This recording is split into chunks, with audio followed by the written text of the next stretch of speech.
you can make $20,000, $30,000 flipping contracts. I'm like, what is this? Just imagine how that phone call could have changed a lot of things. You have to follow some sort of a structure, because if you don't, you totally just butchered your call. What you were doing to, okay, this is not going to cost me anything, to $50,000. Well, we've spent $2 million plus.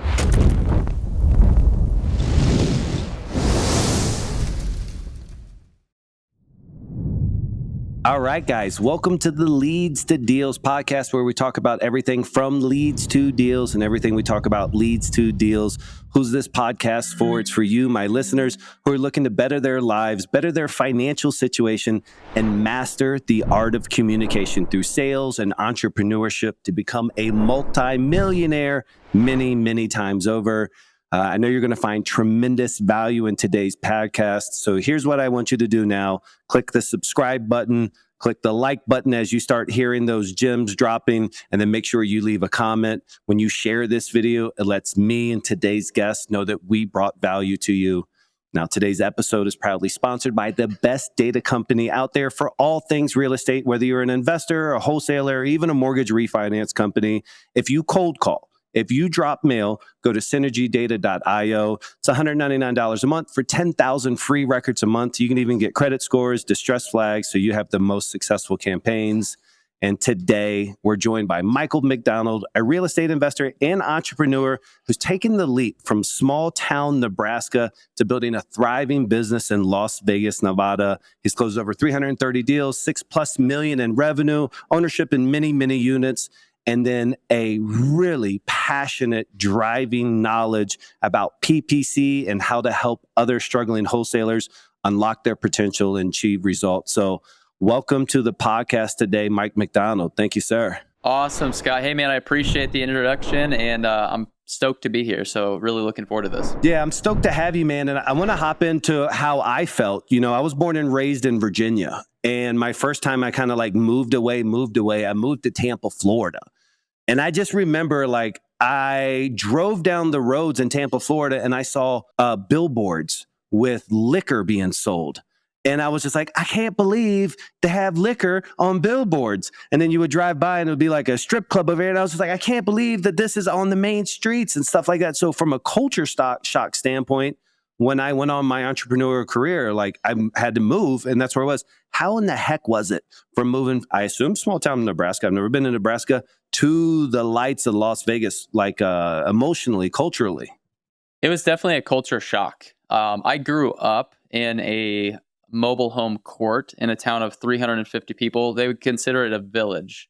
So basically, you know, all I would see around back there were, you know, combines, tractors, right? It was a farming community. And so going from that to even like Lincoln, Nebraska, which is where my business is based out of, and, you know, where it was established before I moved to Las Vegas, it was pretty drastic. So from the small town to Lincoln, it was drastic, but then moving to Las Vegas was even more of a wake up. And it was just more like, wow, I look around at the lights, I look around at the amount of money that's in this city, and I just never looked back. Like the restaurants, the access to travel to airports. I mean, there's just so much opportunity. It's unbelievable. It's a lot of money. It's a lot of inspiration, but also for most people in that age that you move down there, it's also a lot of temptation,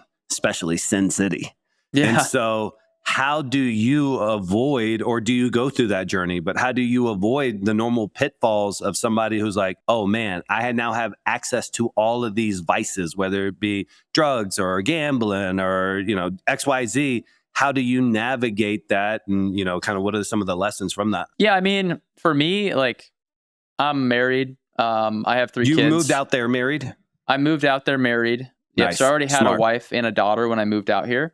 Yeah. And so, you know, obviously those things don't happen, you know, as long as people have their head on straight, and they're not making bad decisions. And so for me, like, family is number one priority. Obviously, gambling is a whole nother side distraction. Don't get me wrong. Like I don't mind watching a sports game here and there. Sure. and bet a couple bucks on it, right? But it's just, what are your priorities, man, right? Yeah. And like, I'm pretty, like, I've been distracted before, and we can definitely talk about that as a business owner, as a visionary, as an entrepreneur. Shiny objects are a real thing. I've started to look at other options and stuff out there, but in terms of like staying disciplined, I haven't had any issues with that and keeping my blinders on. Do you think that's also maybe who you were back in Nebraska as well too? You were a pretty disciplined kid? Most definitely. And, there's a lot that goes into kind of knowing who you are, right? Yeah. You gotta put in some work to figure that out. Most people do on their journey, but a lot of people, they don't take the time to ever actually figure out who they truly are. Yeah. And so I put in the work to learn that. And that was powerful. I meet a lot of people who are from more rural areas, and in America or in English, we call it salt of the earth. It's the salt of the earth folks. Yeah. And they're built tough. And so a lot of times you do have those people who you can put them in any environment and the environment doesn't change them because they come from those humbler, more family oriented. And like, I moved here, I'm talking to you right now from South America. It reminds me of America in the 80s in regards to what family mattered. They're like the old school US where family was everything, or today-ish, more rural US. And so it's so cool because family matters so much, and it's easier to be grounded when, as you said, like what matters to you, when it's family. I feel blessed. I have two daughters, about to be an 8-year-old and a 5-year-old. And I think, man, because I had daughters in particularly, it changed. It didn't change. It reiterated why I must be an amazing man, because I want to make sure that who they see in me is who they go and look for in the future. Yeah. And so is that kind of your mindset too with your daughter and leading by example? Dude, it's 100%. I mean, that was my why. Like, I found out that I was having my daughter when I first found out about wholesaling real estate. And it was kind of just a wake up call because I didn't have good habits. I didn't have good routines. I didn't know what my purpose was in life. I was just kind of roaming around, working a typical 9-to-5 job, and having my daughter really changed my life because I felt like I all of a sudden just had so much more purpose and whatnot to live for. And then I had my son, and then I had my next son. So now I have 3. Yeah. And now they're counting on their dad, obviously, to make a big difference. My oldest daughter, she walked into my office. I have a gym, and then to the side of my gym, inside of the gym though, is my desk. And she comes in there and she says, "Oh, today we're going to teach on how to make money." And I was like, where's this coming from? And then she said, "There's 2 ways to make money." And it's all misspelled, like little letters and characters or whatever. But she was, number 1, sell. Number 2, work hard. Bro, my heart, like, my God, I melted. I was like, yes, like she gets it. Like, you either got to be an entrepreneur, you got to have a product, you got to sell it, or you bust your butt. But it's just the fact that it popped up, man, it made me feel so awesome. It is really fun to see those things kind of go full circle because my daughter has definitely done things, that she's heard us talk about before. Yes. A lot of people have a limiting belief about, that's great for you. I can't do that. It's like you'll never hear my kids say that. It's always, hey, how can I? Yes. What's the solution? We never close that off because can't happen if you have a closed mind. Yeah, dude, I'm with it. So you talk about how you got into wholesaling. If I recall in your bio, you were working in something that had nothing to do with sales, nothing to do with real estate when you got introduced to it. So what's that kind of quick journey? You're the guy I was reading in the bio. You went for a free presentation somewhere, right? Yeah. And then like $46,000 later, first deal. Yeah. Yep. I love it. So give me how you go from, I have no clue what it is, what you were doing, to, okay, this is not going to cost me anything, to $50,000. Yeah. Well, to make a long story short, I was going to school to be a dietetic technician. I did go to school for that. I was going to go to school to be a dietitian.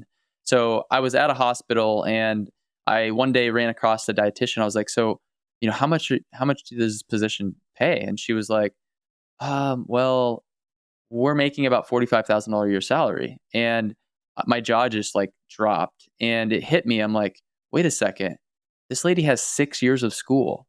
I'm not going to do that. Like, it just doesn't make sense for me to make that kind of money. And spend that much time on school, right? So that initially led me to exploring like a multi-level marketing company, like it was a travel company. So I got into that. So I kind of got an itch of what it Was felt that like. the one where you had to hold the banner up in all Dream your photos? trips. Yeah. All Yeah. right, go. So I got into that, and I was like just giddy about like, oh my gosh, like I'm going to get this person a coffee. I'm going to do the presentation. I'm going to hit them with the punchline, and then I'm going to get these people to sign up. So I started like having a little bit of success with it. I maybe did it for like 3, 4, 5 months. And my buddy who I sold that to, he's like, dude, there's a real estate event coming into town. Why don't you come with me? It's free and we'll see what it's about. And I said, cool, let's do it. He's like, you seem pretty entrepreneurial minded. We showed up there, and man, they said, you can make $20,000, $30,000 flipping contracts. I'm like, what is this? Like, this doesn't even sound real. And so they pitched their 3-day, right? At the end of it, Yep. it was $2,000. And by the way, man, I was like living pennies to paycheck. Like I wasn't making any extra money, but I put that on the credit card, and I'm like, I'll figure it out. It's $2,000. My buddy's like, we'll split it, right? So that led to the 3-day event. The 3-day event led to them pitching a $20,000 package. I didn't have the credit available for that. They said, hey, you've got decent credit. Why don't you apply for this series of credit cards? You get approved. Now you have the money. Well, I got approved for like $50-some thousand of like all of these individual credit cards. And what's crazy is, man, I called my wife up, and she said, if you think that you want to do that, consider it your education for real estate. So I put the money on the credit cards that I just got, and I showed up to the house, and that was the day that I found out my wife was expecting her first child. And wow, it was pretty pretty insane. I was just thinking about how blessed and lucky you are.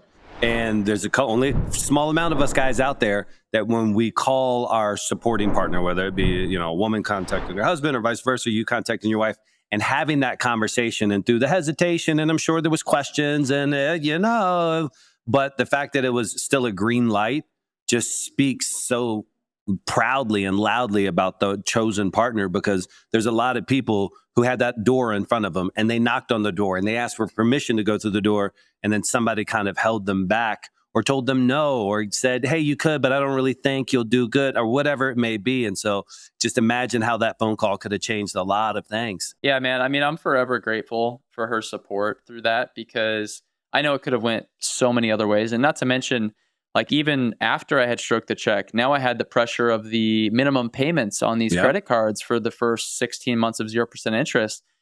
She started asking questions, and there were questions that needed to be asked, but it wasn't like she was doubting me. She never said once like, hey, are you sure this is for you? I don't necessarily know if I believe in you. She was a supporter from day one, and I wouldn't be where I'm at had I not had that support. Yeah, that's awesome, man. So you buy now, you got all the stuff. But what do you get for $20K? It's just a robust coaching. Is it coming with data? Is it coming with cold callers? Like, $20K is a pretty large fee. Yeah, no, it's kind of ridiculous because it was 2018, and I'm pretty sure I got a flash drive, like a USB. And it was like, the red flash drive's this, the blue flash drive's this. Here's the information. And I think I threw them away. But they had picture Google Drive folder, just stacked with like different folders of stuff and just all this information. And really, man, it was overwhelming. And the strategy that I initially started to go off of was buying houses off the MLS. And that was what worked back in, 2008, right? 2010, probably when this course was created. Yeah. And it just wasn't working for me. Yeah. So I was falling on my face, lowballing with a realtor who probably got sick and tired of me after, 100 offers. Yeah. And I finally got a call one day from that company, and they're like, hey, how are things going? Just checking in, blah, blah, blah. I'm like, well, it's not great because I don't have any deals. And they're like, oh, well, you need a one-on-one mentor. And this is what that looks like. And I'm like, I have nothing to lose. How much does it cost? $25,000. Here you go. Another $25,000. So that was the 40. That's where the 40 whatever thing thousand came from. And I had not made $1 at that point in time. Thankfully, I found somebody local who kind of started running appointments. We were actually going out, talking to sellers. This is where I started to pick up the, hey, what can we do? How can we do it? Right. The salesmanship aspect of the business. And pretty soon, man, I caught the bug and I figured it out and I closed my first deal and, we made 22,000 on that wholesale and I was addicted. Yeah. That cashing that check after collecting, a $3,000-$4,000 a month of salary was just like totally life-changing for me. How many years ago was that, Michael? That was back in 2018. Okay. So boom, 2018.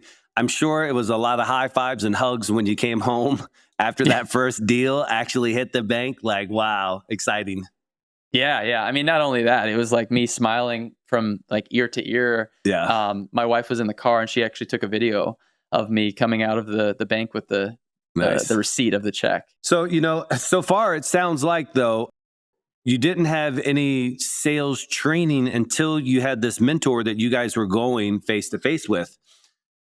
Did you get your continued communication skills with sellers? Did you get that from this coach and mentor, this guy that you were working with? Or did you ultimately have to kind of navigate it on your own? How did you start to get better and better at your conversations? Yeah, so kind of like we talked about with just investing in yourself and personal development. I mean, I went just 180 all in on I'm going to become an absolute master marketer. I'm going to be a great salesperson. I started going to garage sales and negotiating stuff just to put myself in uncomfortable conversations and start to get that skill set dialed in. That was my own. But then outside of the guy who I did the first 6 deals with, I paid for sales coaching.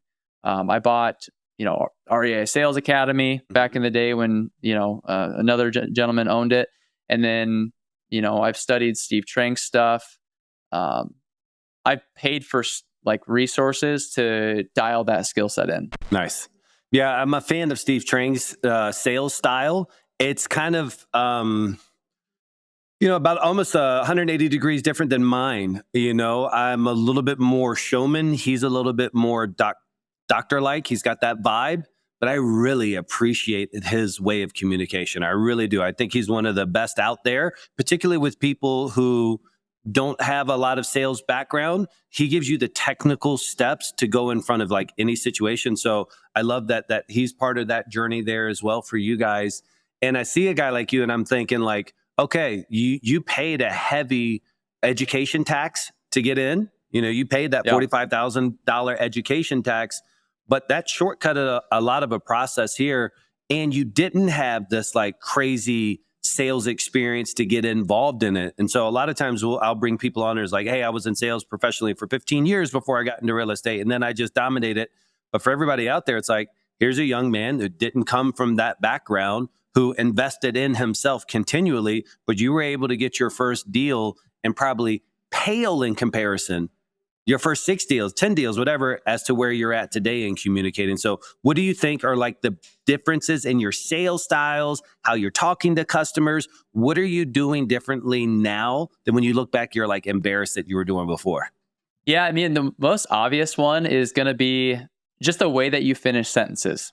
If you finish a sentence with confidence, that a seller or somebody else can understand and hear that, right?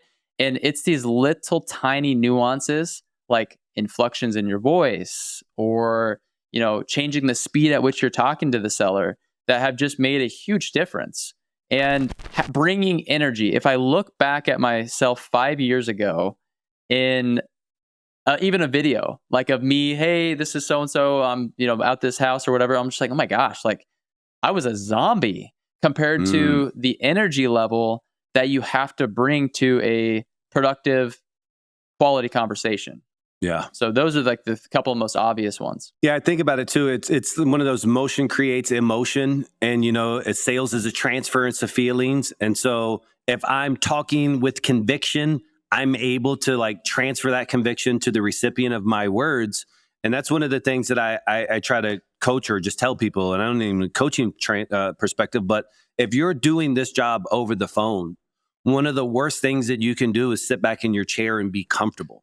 There's a certain amount of you, if you can stand up, if you got one of those stand-up desks where you can be bouncing, it's like it transmutes through the ether. Like people can feel that energy. Your voice inflections are going to be different when you're moving your body and contorting it. And that's what it takes to have a powerful conversation with somebody, is it takes some of that motion and stuff. And so I think you just hit it right on the head. Like it takes some dynamism, some dynamic movements to move somebody on the other side of the phone to sell their biggest property. Yeah, I mean, it's body language without actually being in front of somebody over the phone. Like majority of what we do is phone sales, right? Yeah. And so if you can't be there to like show your, how you're receiving their information, how you're giving off energy, then you have to communicate it. So inflections, tonality, excitement around things that they say, whatever the case may be, you have to communicate that. What sucks about being over the phone sales? Like what part is it like, man, this still gets us? I mean, just your older demographic, especially Nebraska. So picture, right? Handshake type of people. If you're not there, they don't even think you're real, even if you have a good fluent accent.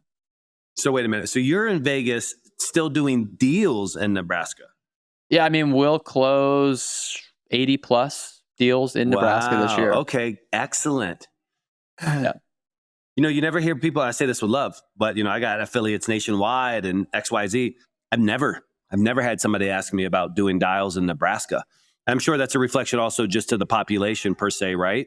But do you find it to be a highly competitive market, or is it quasi blue ocean out there? I had a conversation with our buddy Greg yesterday about this, actually, because we were talking about San Diego, I'm in Las Vegas, and just kind of how's the market, all this, typical conversation between, investors that I speak with. And he made a good point.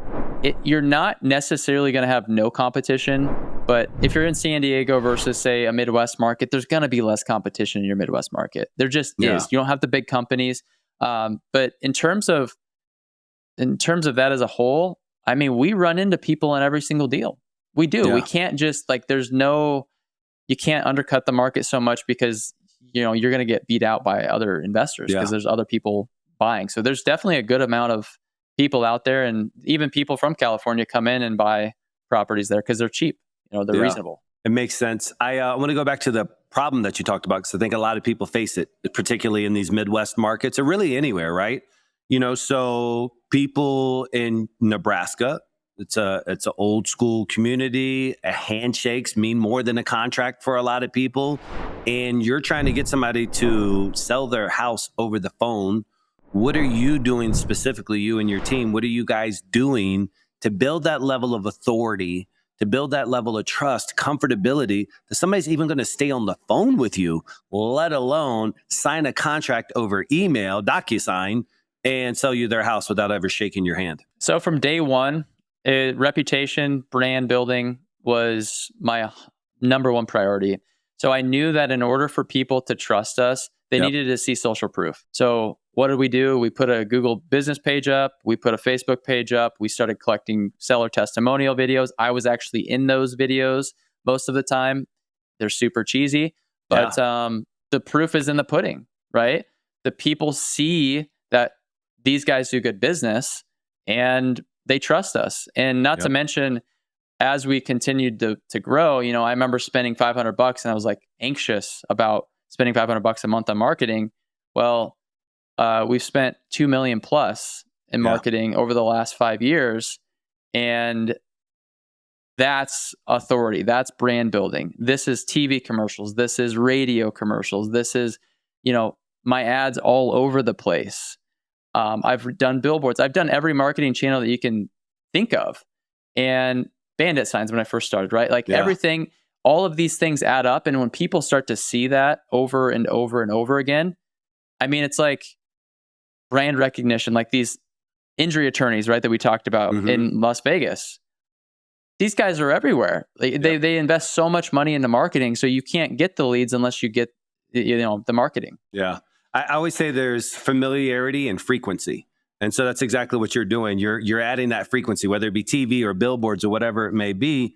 And you get a lot of people out there who they don't invest in a good website, or they don't have what you said there, have that social proof. And what ends up happening is they're like, hey, man, I keep on sending out contracts, but they don't come back. Or I'll get to the end of my presentation and always the customer's got to let me go. And that's because they forget the customers are just like them. Everybody goes to Google and says, ABC Realty, scam. ABC Realty, BBB. Is ABC Realty a good company? And so because you have this social proof there, you're able to ensure like that when that search query comes up, you have control of what's popping up there. And I said, I got into the REI space and I said, I can't believe how many people don't have a Google Places, don't have BBB accreditation. Their website is just a Carrot website. No offense to the Carrot boys, but it's a standard Carrot website with nothing built out on it. And it's like, man, there's really an opportunity here to be a market dominator by merely just dominating some of the search results there. Yeah, for sure, man. And, it's not to say that you can't do business with somebody without having that brand built up, because it took 5+ years to get to the point of where we're at, right? But at the end of the day, you're on a phone call with the seller.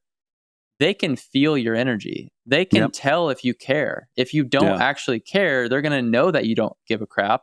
And they're probably not going to sign a contract to sell their house to you over the phone. Like, for example, I have done a deal in Hawaii. I'm in the process of doing a deal in Hawaii right now. And I talked to this lady on the phone for an hour personally. Mm-hmm. And I have a sales team. This happened to just be kind of a one-off JV type of a situation, but she trusted me. Of course. I didn't even have to send her the credibility packet. She just felt that level of trust to the point where at the end of the conversation, she was signing a contract. Yeah. We've never met. And it's a beautiful thing. Yeah. I always tell people that, you did a good job in sales when the customer just says, thank you. Like, hey, thank you for helping me out. Thank you for sending me this contract. Thank you for whatever, this purchase order, whatever it may be. That's like our biggest compliment we can get in sales. She said you were a godsend. Ah, there you go. Beautiful. Love it. Yep, exactly. Let's talk about marketing, man. I know that you're really passionate about digital media. That's what my original kind of exposure into being an entrepreneur was through PPC, et cetera. What's your most successful marketing channel now that you're using? And then kind of pivot into your PPC journey, even if it isn't PPC. Yeah, well, we've had some staples. So TV's been pretty predictable. It's not the highest ROI, but it's very predictable. And it's hard to give credit when leads come through the website because we have a lot of organic traffic too, but we know they see us on TV that we just can't give them credit for. So that one's very consistent. Direct mail is a big one. And that's going to always be, and that's what I love about it. It's kind of old school, but it works. Yep. And then, of course, tried and true, I've probably spent the most amount of money on PPC. It's been the very most plug and play in any market across the country because I do most of my business in the Midwest. But just because I'm an entrepreneur, I like to explore. Mm-hmm. I like to test things out. We've plugged in other markets and, we can start to see the impressions, the results, et cetera, through those efforts. So PPC is a high quality source for us as well. Are you guys obviously running your own PPC in-house? You're controlling everything from A to Z, correct? Yeah, we run it all in-house and then we help investors across the country. Yeah. For your own campaigns or even investors across the country, when you're doing your campaigns, is your ad copy, that you're actually displaying, is it typically like tied in to the keyword search, or is it like, hey, our keywords might be sell my house fast, but we're using standard copy, or it might be something else like, are you doing pretty linearly like campaign, ad, keyword, or ads and keywords are pretty linear? Are you doing any dynamic insertion for the keywords to display in the copy? Yeah, the keywords, we keep it pretty narrow focus. So we only want to have the most motivated sellers clicking our ads. Exactly. So we do laser focus those keywords. I know there's other companies that'll talk about getting like a lower cost per lead, but honestly, for me, it's like, why would you want that if you're talking to the wrong client? So we're doing some machine learning stuff where essentially if a realtor clicks on the ad, for example, and it'll tell Google, they'll mark that they're a realtor or some other component, it'll essentially put them in this category over here that says, hey, that was not a good lead. And so then ultimately what that's doing across all of these campaigns is helping Google understand who is our ideal avatar. Yeah. And so that's something that we're doing right now that's been pretty cool to kind of see in action. Yeah. I've seen a lot of people's PPC accounts out there, and I think there's some really critical mistakes that people make. But one of them that infuriates me is particularly what we were just talking about. It's like they have one standard ad and they're not even really split testing them. Maybe they do, but all of their keywords are all the same ad. And it's like, come on, you can't have this variance over here and then the copy be this generalized over here. And what it is, it's just lazy, right? Because for me, I think the search term, the ad copy, and hopefully even the landing page can have that vibe of whatever that query was. So that way you have high continuity. And so I see that stuff. And I also see a lot of guys have really bad websites. So when you're helping somebody, like how much of your job is like, host, we got to get you a brand new site, buddy, or help you with your load speeds, or what are you doing there? It starts there for sure. I mean, we dial in what works for the best, like the top performing client. They get the most amount of conversions, right? This is the template that works. If you want to use your carrot site or whatever you have, that's up to you. But just know that this is going to convert at the highest level. And then obviously we recommend that. And then there's a little like tweaks that you can make about, hey, have your form at the top, have big, words about the call to action, just stuff like that, that most people who aren't in this business, or maybe they are in real estate, but they're not like a marketing guru per se, they don't think about those types of things. But at the end of the day, if you're spending money on ads, the goal is for these people to convert. So that's like highly important, obviously. Yeah, I try to help a lot of guys who have PPC, and it's like, okay, so what's happening after hours? Well, it's going to our guys, and if our guys don't answer, it goes to an answer machine. It's like, bro, it's so cheap nowadays to get 24/7 answering service to answer and at least take the lead information. Under no circumstances should you not be able to take a call from an inbound lead at 6:05 from your PPC channel. And it just infuriates me that this industry, literally, a lot of it just shuts down at 6 o'clock. It's like, that's it. We're cutting it off. Yeah, it drives me bananas because, when you have an acquisitions team and they're getting paid based off of that, it's like you as the person who wrote the check knows how vital that is. It's like every single one of those opportunities is a $30,000 check. I mean, you got to think of it like that because some of my best deals, Black Friday, for example, the team is off. Who knows, right? They are doing their thing. They need to do their thing, and they have some work-life balance. I go ahead and jump on this call. One call closed this seller, $35,000 wholesale deal. Yes, like that. And same thing on a weekend, a Saturday lead. Like the times when it's most inconvenient for people are the times where they're probably going to be the hottest leads because everybody else is running the same routine. So what are you going to do to stand out and be different? I mean, that's really what it comes down to. For somebody maybe who's not at the level where they can hire an agency, or what are some of the tips and tricks that you can give people though at a high level for PPC if they wanted to go about it themselves, if they already have it, maybe something they can do to optimize? That is a good question. Gosh, it's such a like loaded question because I feel like there's like, where do you even start, right? Negative keywords are actually more important than you think. So what's going to happen is if you set up your campaign, your title, like we talked about, very important. What do people see in the text? Does it look like a local company? These are all things that are important. We've ran 800 numbers. We've ran local numbers. Local numbers win every single time. Those are a few things. And then, of course, like I said, the negative keywords are big. How are you guys utilizing extensions? How are you guys... how are you using extensions, call outs, et cetera, in your ads, Chief? We have them. We have those in there, and that tends to help to have the reviews page or whatever page, because people want to browse. Even if it's a Google ad, people typically want to do some research. They want to feel like they can trust this company before they hit go on it. I agree. And 100% it is a loaded question. I think that a lot of people, my first thing is it's like, we got to get this landing page done correctly, make sure what we're looking at above the fold is correct. I really despise when people don't have a phone number up there as well too, because sometimes people, they're going to want to either go for a form or go immediately now and speak with somebody. One of the things that I did in my previous company that I found was kind of unique to the REI space, but now I think other people do it, or maybe I just didn't know. But as soon as you fill out a form on my website, it immediately takes you to our congrats page, which then has a bigger CTA, like don't want to wait effectively, call this number here.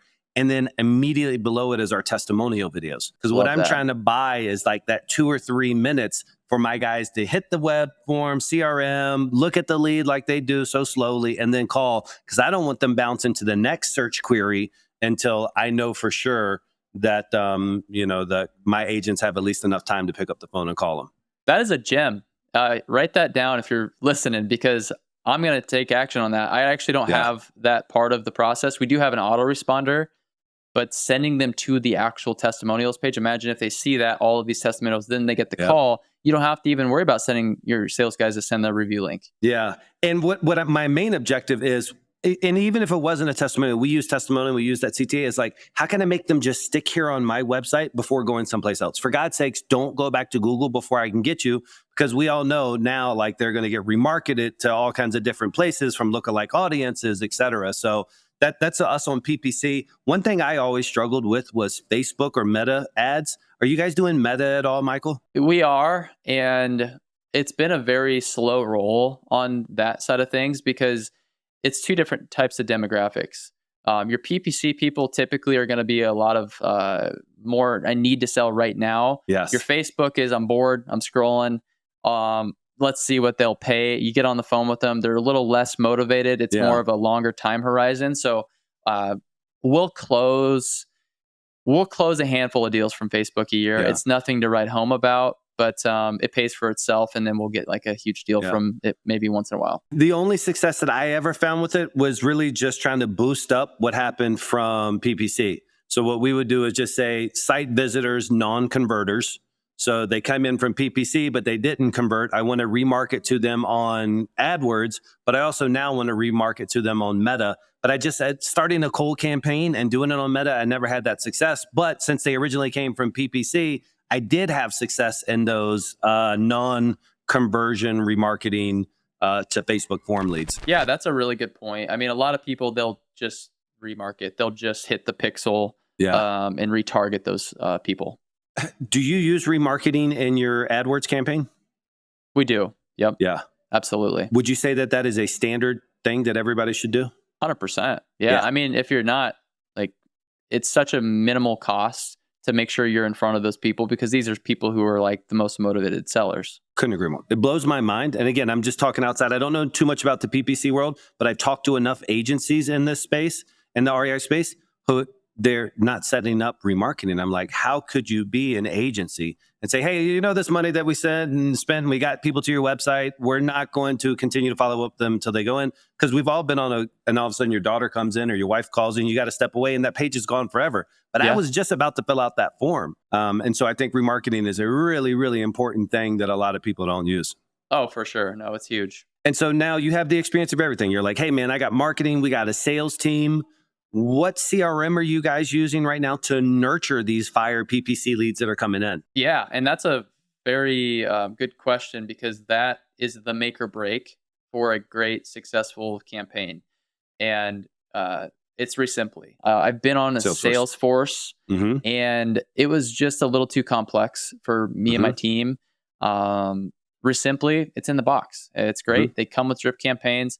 And then I've hired out another company to help me like make those better, to stay in front of those hot leads, because a lot of these people, they just don't pick up their phones. And I won't say it's trick questions, but I love feeling out my guests. Like everything that I've asked you, we're in 100% alignment on, because the reason why I asked about CRM is the importance of drip sequencing. Because for everybody out there, it is like the number one asset. It is worth more than any other employee. It's worth more than any other leads manager. You can't pay a leads manager to equate the value of what good drip sequencing is. And so what would you say are maybe some of the strategies or some of the things that they should do in drip sequencing? Yeah. So, I mean, a big one is providing value through your follow-up. So it's value added follow-up. And this is just like a salesperson doing a follow-up. You don't want to just say, hey, just following up, right? You want to call and you want to ask them a specific question about whatever, or say, hey, here's an article about your situation. So for example, probate's a pretty big part of what we do. So here's an article that could be helpful for your situation. Even if they weren't ready to sell because they were still mourning before, this is something that could be valuable for you. And then it's just enough touches over time. That's big. Another thing that I learned when I hired somebody to build some drips out for me was how relentless that you actually can be with some of these follow-ups. Yeah. People think they're following up a lot by texting people once or twice a week. That's not even close to enough. If there's like a window of opportunity for a PPC lead, especially, Yeah. you have 5 minutes, but you really have like 7 days. If you can't get a hold of them, somebody else is probably trying a little bit harder to. Yep. So a text here, it's like they forgot a word. Another text sends a minute later, so it dings their phone twice versus once. Like just little cues like that. I mean, I've noticed it making a difference, but also, questions like, Scott, question mark. I don't know how I called this person 6 times, but when I say their name, question mark, they respond. Yeah. There's just little things like that are just, you have to do it. It's a sales principle, but it's also a marketing principle. But it's like you'll lose more leads or deals. Let's say you'll lose more deals by not being aggressive enough than you'll ever lose by being too aggressive. And so that's why I think agree. the nurture sequencing, you have what's the golden parachute of life. You have an opted-in lead who clicked and agreed. There's nothing that you can do legally to abuse this person. The worst thing that they can do is say stop. And so you do want to take advantage of that in every way possible, because you have not only competitors who also have this golden parachute, but you have every scumbag cold caller and everybody else calling and blowing them up. So you're going to have to be so hyper competitive above that you're able to compete. So I definitely think that people, like you're saying, really don't appreciate how much they should and then how much they actually can, because you're going to have to stay top of mind, and everybody's got busy lives. And particularly people who are financially distressed, they're ducking calls all damn day. Yeah. They're ducking messages. They're ducking all this. So you have to stay top of mind for sure. What's entertaining is when they reply stop, and then I do, a manager follow-up from my cell phone, and they pick up the phone, and then I process the lead.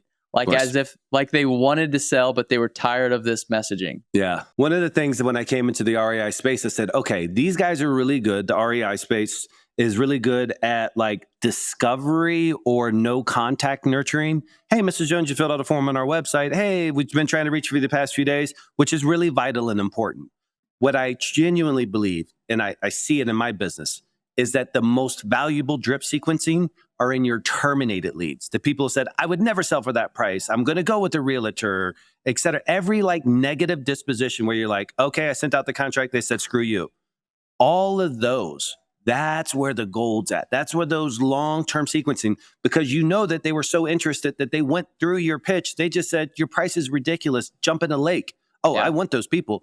Those are the ones that you want to have really successful drip sequencing. So how we built it out in our CRM is not only to follow up them X amount of days via text, but typically after 90 days or depending on the disposition, 120 days, it takes it out of the trash can and forces it to the next available agent. So he has to call back as well too. So I think those terminated leads, not only should they be texted by a CRM who doesn't prejudge, by a CRM who doesn't read the last notes, but then at some point it needs to be forced back to the agent to make that manual call to try to reinstigate and just follow up with you on how the process of selling your house is going.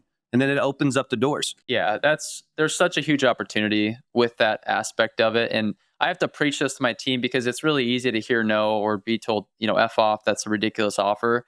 And then just like be like, screw you, lead, and then kill it. And then never, ever have an opportunity. But then another cold caller calls them and re-engages them, and they were already beat down by them. So then they give this person a little bit more, you know what I mean? Like, it's just, you got to have a strategy for touching those people. And I love what you just said there. Yeah, I have, we bought the database to the nation, right? So we partnered, there's only 2 major data brokers, but I own every single address in the entire United States. And the first thing I did when I got this gift, not only was I focused on like, hey, who can I target? But I said, wait a second. All right, let me take every lead that I've ever generated from PPC, from TV, from radio, from cold call. All those people I didn't get on the line, let me run it against last sold within the past 18 months. And the amount of leads that I had generated and spent hundreds of thousands of dollars over these years for on online, the amount of them that had sold in that time frame, it's like disgusting. And so that's that appreciation for it. And what I try to convey, and this is how like I think CEOs would talk, but man, if I could make my agents pay $220 for that lead, $140 for that lead, the way that they would treat these leads would be so wildly different than the way that they treat the leads when it's just, hey, we got 7 new leads today. Yeah. You know what we started doing, to your exact point, is we're now calculating an ROI per closer.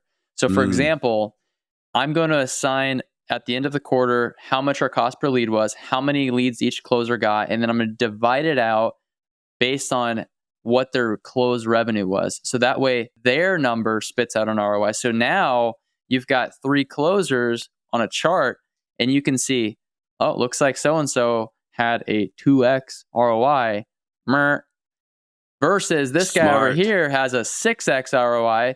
Well, who do we want to give the leads to, right? It's super eye-opening to be able to do that. So I actually just put that together in a spreadsheet, and so we're tracking that now. So let's talk about closers and sales culture, because I assume all of your guys are virtual as well too. Yep. Are your guys located in Vegas with you? Or are they offshore? Where are your acquisition guys at? Yeah, so I probably have like one of the more interesting dynamics of a team just based on kind of how my business has evolved. And so I have an office in Las Vegas that I've had salespeople in at before. The couple that I've had just didn't pan out. So I now am kind of running myself in the office. And then I have a couple guys in Nebraska who can run appointments, but they are at home running sales. And then I have a guy in Florida who also does virtual calls. And so that's kind of the dynamic, but they're all working from home. And then how are you maintaining sales culture and that as the leader? Are you guys doing daily huddles, weekly huddles? How are you guys reviewing KPIs? And what advice can you give to somebody who does have virtual closers like you that aren't in the office, and how you're keeping up with, their performance? Yeah. So, this is an ongoing, we always are trying to improve this. And I've heard people say this before, like, if you want to take things to the next level, you have to be in that environment, because you can't mess around and not put in the work if you're actually here being held accountable to that. But you can if you're at home. So we do the daily huddles. We have everybody come with their talk time, their calls, the people they've processed, the offers that they've made, and the booked revenue. So all of that's put together on a spreadsheet. And that spreadsheet, tables out for a running 4 weeks, a running quarter, a running year, right? And all of that spits out information so we can hold them accountable. As far as from a culture perspective, it's just extreme ownership. Show up with your video on, show up, put together, ready to go, participate, be engaged, because it's really easy to slack off when you're working from home. Yep. You can stay in your PJs. You don't have to wear your pants, right? You didn't want to. Yeah, I think for me, you hit it on the head, man. I only have a couple of superpowers, but one of them is sales culture. And, we have this really monster office here and we just rocking and rolling. But if I were to summarize it all down to one word, it's accountability. And that accountability and transparency into the numbers, and nobody hides behind numbers, and nothing doesn't get audited. And it's not so I can be a helicopter parent, but I want to hold you accountable. And I expect also you to hold me accountable for things. But we don't allow bad numbers or bad times to just not be spoken about. We address it. We figure out what this guy's doing. It's a little bit different. And it's always the fundamentals. Somebody just got away from a fundamental. You know what happened is they got lucky on the pitch. They changed something. They got a deal. And now they think they can always change that one thing. And it's just reminding them of that basic again, or auditing that call, or role playing. But it all starts with accountability, man. And it's tough to have remote people. I've done it. It's very, very tough. But if you're disciplined and you're doing it at the same days and the same times, and you're holding the fact that they have to come and report their numbers, that's 90% of it right there, because we're not hiding behind anything. All reviews and role play has been a big one. And it's because when you know that there's a chance that a call is going to be reviewed in front of the whole team, you know that you can't totally just run your own thing. You have to follow some sort of a structure, because if you don't, you totally just butchered your call audit, right? Yeah. So those are definitely things that we do. One of the things that I rolled out, because we did as of, so far this year, this is on the qualification side, but we're at 62 million outbound dials so far this year. Crazy. It's a lot. Yeah. It's a lot. And, but one of the things is we have to quality assure virtually everything. So we start with the leads first, But even then, it's just so many leads to QA. So that's why I built out this AI agent that helps us really analyze the calls and so fast and rapid. And so one of the things that we do now with our closers as well too, and I'm going to be live demoing this. I'm giving it away just because it helped my business. It didn't change my business. It made the same thing I was doing faster and better. So changed a little bit. But so on Monday, I'm going live to give it out to everybody and then also to demo it again or go over my presentation. But dude, you just drop the transcript in there. And I've trained it everything about, its opening and its discovery and its value proposition and then presenting the offer and, or making sure both they're going to be able to sign the contract and make sure we're doing trial closes. And I have a list of power words that it references. I have a list of probing questions that it references. I uploaded really powerful sections of some Zig Ziglar books and some Jordan Belfort stuff. So it had more knowledge base, but I won't let it go out to the public. And I created this little monster, but it's so cool because I can take this transcript and drop it in there. And within seconds, it's coming up with a score. It's giving a certain amount of advice, but really cool, actionable feedback. And so that's helped me a lot because then I can come into those types of calls. I can pull somebody's bad call because what I look for, long calls, no conversions.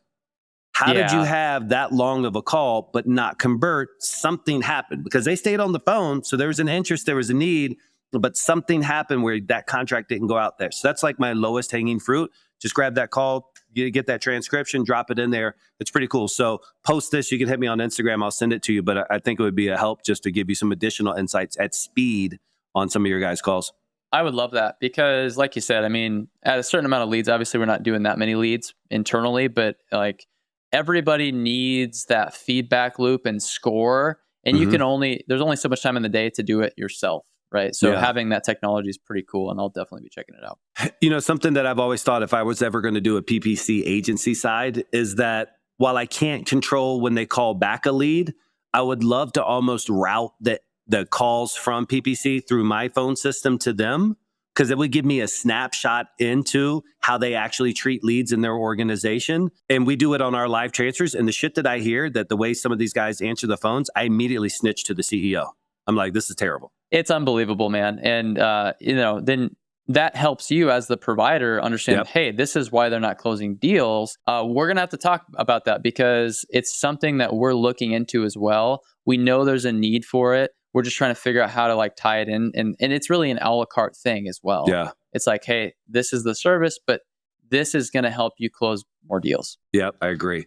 Okay, cool, man. Dude, I really like it. I know that what's interesting about this call is I think you progressed really fast. And I mean that in the most complimentary way. You came into it really hey, listen, I heard about this. I paid a massive education fee, but that university fee that you paid has now led to something so amazing. And it sounds like to me now you've taken all this knowledge and you have the capacity to also help other people with their PPC. And so, like I told you before I got into this, I've heard this name. I know you guys as a PPC authority. So I guess tell us about that PPC company and then ultimately as well, what you guys do and then how people can reach out to you about it. Yeah, man, I appreciate that. And it's been a journey to say the least. And what ended up becoming is, hey, we are onto something here. So people started asking us, what are you doing? And so then, of course, now we started to fill that opportunity. What it is Property Pros Marketing. So we provide, obviously high quality leads for investors across the country. And you can go there to propertyprosmarketing.com to check that out. Mention Scott. We'll hook you up if you mention Scott, that you heard it from this podcast. And that's it, man. Cool. The reason why I love this part of the conversation is my journey is very similar to yours. I just started this bad boy up down here for myself. I couldn't find anybody who did it the way I liked it. I hated everybody else's leads. They were underqualified. I was only PPC before I brought in cold call. And I was like, how can I justify taking my guys off of this PPC lead for this terrible cold call lead from this guy in Egypt or the Pakistan? Because it was just such terrible leads. So I was like, dude, I'll set it up myself. I set it up myself, very similar to yours. And then all of a sudden somebody's like, dude, how are you so successful with outbound? I was like, well, just my own team. Can I get a call or can I get this? And then before you know it, my solution for my problem ended up being a solution for a lot of other people's problems, very similar to yours. That's 100% on point. And I had to go through a couple different providers before I finally just said, I'm done. I'm going to figure this out. We're going to make this better. And here we are. Yeah, I think for me, the reason why that matters is if you feel like I feel, which I assume, like you wouldn't send to somebody else the quality of lead you wouldn't send to yourself. 100%. And so that's how I feel. It's like, dude, I'm not going to waste your time with anything I wouldn't spend my time on. And so it's just the lay of the land. I would much rather my agency be in this space, so that way they know exactly what the seller avatar is supposed to be, what the lead conversion cycle is supposed to be, what a real CPL or acquisition cost is supposed to be. And then has already vetted out some of the new things that are happening in AdWords on their own accounts first before they go dummy it out on my account. And so that's cool, man. Are you regional specific? Do you have a lot of people in the same region? Like, what does it look like from a nationwide scale right now for you? Yeah, so we started out like really outside of Nebraska, hitting Florida. So Florida was kind of picked up pretty fast. And then, of course, word got out here in Las Vegas. So we've got a few clients here, California, Texas. I mean, I'd say kind of if you think about the wholesaling part of the country, it's the Sun Belt. We don't really have too many clients like up at north or anything like that yet. I think maybe the furthest north we have is we're looking at Connecticut. It's a good market. But yeah, there's opportunity everywhere. Well, I take that back. I just told you about the Washington deal, right? So we have a client out there as well. Yeah. Out of curiosity, I know this is, I'm going to ask you on camera anyways, but why not go the PPL route? I have my reasons why I wouldn't if I were you, but why not just say, you know what, hey, I can do the leads. I'll just go PPL like the new shiny object. You can't. Quality is just out of control. I mean, I can't really specify because I've tried many of them. No, I mean you converting your company into a PPL company. Oh, it's just not something that, I don't know. It just doesn't make sense for us to do that. Could we? Probably. Sure. It's a whole nother game. It's a whole nother, you have refunds, you have a whole customer service thing with that. I don't know. It just seems feasible. Don't get me wrong. I've considered it. I've thought about it. Yeah. And I like having full control. I like the client. And let me put it this way. I like the client to have their specific numbers. Yep. This is their market. They know kind of what to expect. I think that matters a lot. And one of the things when I analyze that is just saying, you know what? I want my guys to have their own market and not play the lottery of nationwide. Unfortunately, what happens with a lot of the PPL consumers of these types of leads, they don't have enough capital to actually be able to do their own PPC account. So they start treating PPL leads like lottery tickets. And so they'll just grab a lead here and grab a lead there. And it's not really a consistency in their sales cycle and their disposition cycle, et cetera, et cetera. So for me, I just wanted to stay away and just go to like the family shops, the guys and gals who have real marketing budgets and real establishment, real flags planted, et cetera, et cetera. But dude, for me, being able to talk to a guy that's got this much experience and be able to do it, I love it. How did they go to your website so that way they can have these in-depth conversations? Yeah, well, you can definitely connect with me on Instagram. So it's Michael McDonald REI, like right here. PropertyProsMarketing.com for the PPC.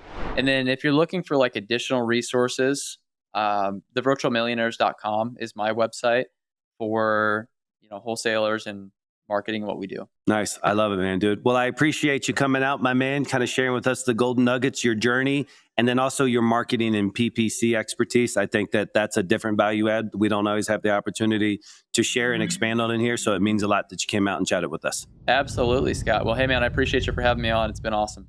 You're very welcome, brother. Have a good one. Hey, you too. Bye-bye.